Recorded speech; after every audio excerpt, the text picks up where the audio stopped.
కరీంనగర్ పట్టణ కేంద్రంలో గణేష్ నగర్ వినాయక అపార్ట్మెంట్లో తన సొంత నివాసంలో డాక్టర్ పి సుజాతారెడ్డి ముస్లిం సోదరులకు సోదరీమణులకు ఇఫ్తార్ విందు ఏర్పాటు చేశారు. డాక్టర్ పి సుజాతారెడ్డి మాట్లాడుతూ ఇఫ్తార్ విందు స్నేహబంధాన్ని పెంపొందిస్తూ మత సామరస్యానికి ప్రతీకగా నిలుస్తూ కరీంనగర్ పట్టణ కేంద్రంలో గణేష్ నగర్లో తన సొంత నివాసంలో ఉపవాస దీక్షల్లో ఉన్న ముస్లిం సోదరులకు ఇఫ్తార్ విందును ఏర్పాటు చేశారు.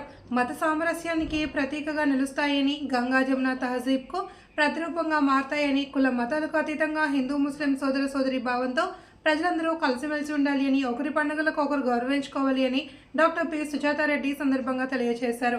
రంజాన్ మాసంలో ఉపవాస దీక్షలు పాటించే ముస్లిం సోదరులకు ఖర్జూర పండ్లు, డ్రై ఫ్రూట్స్, చాలా రకాల ఫుడ్స్ను ఏర్పాటు చేశారు. ఇఫ్తార్ తర్వాత భోజనాలను ఏర్పాటు చేశారు. డాక్టర్ పి సుజాతారెడ్డి మీడియా సోదరులకు సన్మానం చేశారు. హిందూ ముస్లిం ఐక్యతకు మారుపేరుగా నిలుస్తాయన్నారు. పవిత్ర రంజాన్ మాసంలో అల్లా మెప్పు కోసం నెల రోజుల పాటు కఠోరమైన ఉపవాస దీక్షలు పాటించే ముస్లిం సోదర సోదరీమణులకు కృతజ్ఞతలు తెలియజేశారు.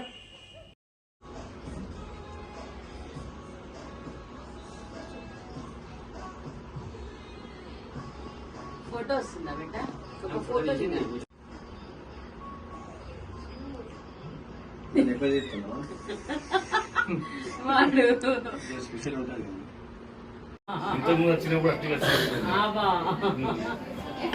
ఒకటే చాలా ముగ్గురు చేసిస్తాం.